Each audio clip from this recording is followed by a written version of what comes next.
ಅಧ್ಯಕ್ಷರೇ, ತಾವು ತಂದಿರುವಂತಹ ಸಂತಾಪ ಸೂಚನೆಗೆ ನಮ್ಮ ಸಂಪೂರ್ಣವಾದಂತ ಸಹಮತ.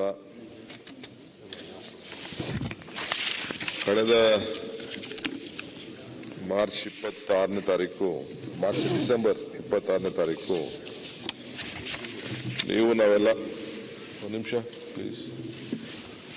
ನಾವೆಲ್ಲ ಬೆಳಗಾಂನಲ್ಲಿದ್ದು, ನೀವು ಕೂಡ ತಮ್ಮ ಆವರಣದಲ್ಲಿ ಗಾಂಧೀಜಿಯವರ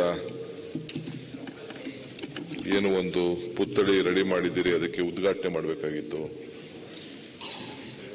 ನಾವು ಕೂಡ ಕಾಂಗ್ರೆಸ್ ಪಕ್ಷದ ಅಧಿವೇಶನ ಮಾಡಬೇಕು, ಒಂದು ಕಾರ್ಯಕಾರಿ ಸಮಿತಿ ಮುಗಿಸಿ 100 ವರ್ಷ ಗಾಂಧಿ ಭಾರತ ಕಾರ್ಯಕ್ರಮ ಮಾಡ್ತಾ ಇದ್ದೋ. 8:15, 9 ಗಂಟೆಗೆ ನಮಗೆಲ್ಲ ಒಂದು ಮೆಸೇಜ್ ಬಂತು. ನಾವೆಲ್ಲ ಕೂತ್ಕೊಂಡು ಮಾತಾಡ್ಬೇಕಾದ್ರೆ, ನಾವು ಮುಖ್ಯಮಂತ್ರಿಗಳು, ಮಲ್ಲಿಕಾರ್ಜುನ ಖರ್ಗೆ ಸಾಹೇಬರು, ರಾಹುಲ್ ಗಾಂಧಿ ಅವರು ನಾವೆಲ್ಲ ಕೂತ್ಕೊಂಡು ಮಾತಾಡ್ಬೇಕಾದ್ರೆ ಸಂದೇಶ ಬಂತು, ಈ ರೀತಿ ಎಮರ್ಜೆನ್ಸಿ ಆಗಿದೆ, ಹಾಸ್ಪಿಟಲ್ಗೆ ಅಡ್ಮಿಟ್ ಆಗಿದ್ದಾರೆ ಅಂತ.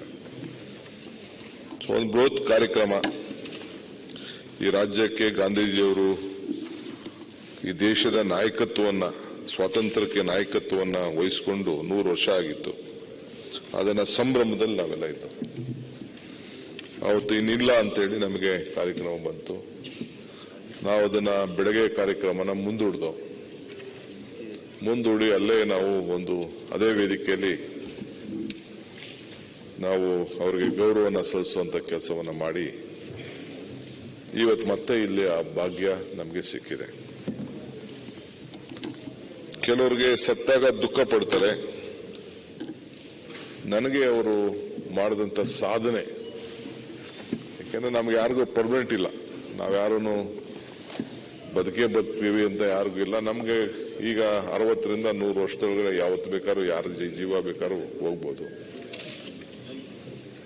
ಅಂತ ಸಂದರ್ಭದಲ್ಲಿ ಒಂದು ದೊಡ್ಡ ಸಾಧನೆ, 6 ಬಾರಿ ರಾಜ್ಯಸಭೆ ಸದಸ್ಯರಾಗಿ ಅನೇಕ ಹುದ್ದೆಗಳನ್ನ ನಡೆದು, ಜನಾರ್ದನ್ ಪೂಜಾರಿ ಅವರು ವಿತ್ತ ಮಂತ್ರಿ ಆಗಿದ್ದಾಗ ಅವರ ಆಫೀಸ್ಗೆ ಬರ್ತಾ ಇದ್ರು, ನನಗೆ ನೆನಪು. ಅಡ್ವೈಸರ್ ಆಗಿದ್ರು ಗವರ್ಮೆಂಟ್ಗೆ. ಆವತ್ತಿಂದೂ ನೋಡಿದ್ದೇನೆ, ಪ್ರೈಮ್ ಮಿನಿಸ್ಟರ್ ಆಗಿದ್ದಾಗೂ ನೋಡಿದ್ದೇನೆ, ಪ್ರೈಮ್ ಮಿನಿಸ್ಟರ್ ಕಳ್ಕೊಂಡಾಗೂ ನೋಡಿದ್ದೇನೆ. ಅವರ ಆಲೋಚನೆಗಳು ಬಹಳ ದೂರದೃಷ್ಟಿಗಿತ್ತು. ಈಗ ಅವರು ಅವಧಿಯಲ್ಲಿ ಅವರು ಕೊಟ್ಟಂತ ಕೊಡುಗೆ, ನಿಮಿಷ ಪಾಟೀಲ್ರೆ, ಅವರ ಅವಧಿಯಲ್ಲಿ ಕೊಟ್ಟಂತ ಕೊಡುಗೆ, ಆರ್ಥಿಕ ನೀತಿ, ಫೈನಾನ್ಸ್ ಮಿನಿಸ್ಟರ್ ಆಗದ ಕೂಡ ಐ ಥಿಂಕ್ ಗ್ಲೋಬಲೈಸೇಷನ್ ಅಲ್ಲೇ ಒಂದು ಹೊಸ ಮಟ್ಟಕ್ಕೆ ನಮ್ಮ ಭಾರತವನ್ನ ಗುರುಸುವಂತ ಒಂದು ವ್ಯವಸ್ಥೆ ಮಾಡಿದ್ರು. ಪ್ರೈಮ್ ಮಿನಿಸ್ಟರ್ ಆದ್ಮೇಲೆ ಅಶೋಕ್ ಅವರು ಹೇಳಿದ್ದನ್ನು ನಾನು ಸಂಪೂರ್ಣವಾಗಿ ಒಪ್ತೇನೆ. ಬೆಂಗಳೂರಿಗೆ ನನ್ನ ಕೊಲಿಷನ್ ಗವರ್ಮೆಂಟ್ ಅಲ್ಲಿ ಮಂತ್ರಿ ಮಾಡಿರಲಿಲ್ಲ ನನ್ನ. ಆಗ ದೇವೇಗೌಡರು, ಶಿವಕುಮಾರ್ ಇರಬಾರ್ದು, ಎಸ್.ಎಂ. ಕೃಷ್ಣ ಇರಬಾರ್ದು ಅನ್ನೋದು ಅವ್ರದ್ದೊಂದು ಕಂಡೀಷನ್ ಇತ್ತು. ಸಿದ್ದರಾಮಯ್ಯ ಅವ್ರಿಗೆ ಗೊತ್ತಿದೆ, ಅದು ಹೊರಗಡೆ ಇಟ್ಟಿದ್ರು ನನ್ನ. ಮತ್ತೆ ಬೆಂಗಳೂರು ಬಂದು ಇಲ್ಲಿ ಒಂದು ಆಡಿಟೋರಿಯಂ ಇದೆ, ನಮ್ಮ ಯೂನಿವರ್ಸಿಟಿ ಆಡಿಟೋರಿಯಂ. ನಾನು, ಶ್ರೀಕಂಠಯ್ಯನವರು, ಚಂದ್ರೇಗೌಡರೆಲ್ಲ ನಿಂತಿದ್ದು ಅವ್ರನ್ನ ರಿಸೀವ್ ಮಾಡಕ್ಕೆ. ನನ್ನ ಕೈ ಹಿಡಿದು ಪಕ್ಕಕ್ಕೆ ಕರ್ಕೊಂಡು ಹೋದ್ರು, ಸೈಡ್ ಹಿಡಿದು ಕರ್ಕೊಂಡೋಗಿ ಹೇಳಿದ್ರು, ನೀನು ನನಗೆ ಸಂದೇಶ ಇದೆ, ನಿನ್ನ ಹತ್ರ ಮಾತಾಡಬೇಕು ಅಂತೇಳಿ, ನೀನು ಸ್ವಲ್ಪ ತಾಳ್ಮೆಯಿಂದ ಇರಬೇಕು ಅಂತ ಹೇಳಿದ್ರು. ಯಾಕೆ ಅಂತ ಅಂದ್ರೆ, ಅದಕ್ಕೂ ಇದಕ್ಕೆ ಏನ್ ಸಂಬಂಧ? ಇಲ್ಲ, ಈ ಗವರ್ಮೆಂಟ್ ಡಿಸ್ಟರ್ಬ್ ಆಗಬಾರ್ದು. ಇಡೀ ದೇಶ ಅಶೋಕ್ ಅವರು ಹೇಳ್ದಂಗೆ ಬೆಂಗಳೂರು ಮುಖಾಂತರ ಭಾರತವನ್ನ ನಾವು ಪ್ರತಿನಿಧಿಸ್ತಾ ಇದ್ದೀವಿ. ಸೊ ಏನ್ ಬೇಕಾದ್ರೂ ಬೆಂಗಳೂರಿಗೆ ನಾವು ಸಹಾಯ ಮಾಡಕ್ ನಾವು ರೆಡಿ ಇದ್ದೇವೆ.